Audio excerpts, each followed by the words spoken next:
Internet जेको असांजो मतिलबु अॼु जो मौज़ू आहे, इंटरनेट जा ॿई शयूं आहिनि। इंटरनेट ठीकु आहे, ऐं बहितर तरीक़ेकार छा आहे, इंसानु मुतवाज़न थिए ऐं सही उन जो इस्तेमालु जेतिरो करे, ऐं उन खां बहितर त वरी बि उहा ई शइ आहे न। सही इस्तेमाल मुराद इहा आहे त इंटरनेट ते क़ुरान पाक जूं आयतूं, सोणे हबीब अलैहिस्सलाम जन जो नातूं ॿुधे ऐं पाण वटि हुजनि त अपलोड करे ऐं दीनी प्रोग्राम ॾिसे, इहो इन जो बहितरीन इस्तेमाल आहे। यानी तरवीज दीन हुजे, न इहो हुजे जो जीअं नफ़्स जो ग़ुलाम रमज़ान मुबारक खां अॻु में हो, जीअं शैतान उनखे खेनू जीअं खेॾाए रहियो हो, तीअं रमज़ान मुबारक जे रोज़नि में रोज़ा रखण जे बावजूदि हू गंदी नज़रुनि खे गंदो करे, बेहयाई जा मनाज़र ॾिसी करे, फिल्मूं ॾिसी करे ऐं मुख़्तलिफ़ ओरिया मनाज़िर ॾिसी करे पोइ हू रोज़ ॾिसो न। हाणे हिकिड़ी ॻाल्हि आहे,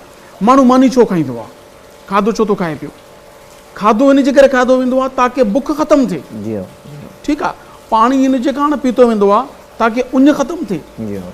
हाणे हर शइ जे इस्तेमाल जो सही मक़सदु आहे, कोई रोज़े जो बि त मक़सदु आहे न। रोज़े जो मक़सदु आहे पंहिंजो पाण खे बुरायुनि खां बचाइणु, यानी परहेज़गारी मुराद छा आहे? परहेज़ करणु। छा खां परहेज़ करणु? हर क़िस्म जी बुराईअ खां पंहिंजो पाण खे महफ़ूज़ रखणु, बचाइणु। त हाणे जॾहिं रोज़ो रखियो, पाणीअ जो मक़सदु हुयो उञ ख़तमु थिए पीअण जो, खाधे खाइण जो मक़सदु हुयो बुख ख़तमु थिए, रोज़े जो मक़सदु हुयो बुराईअ खां पंहिंजो पाण खे बचाए। 11 महीना जे नफ़्स ऐं शैतान जी पैरवी में गुज़ारिया।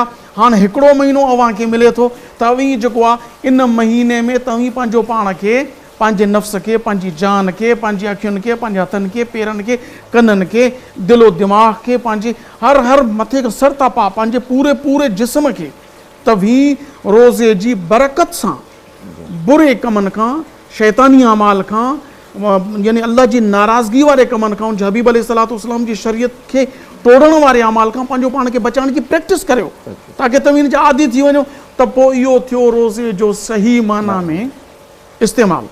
जेकॾहिं सही इस्तेमाल न थिए त पोइ फ़ाइदो त न थियो न।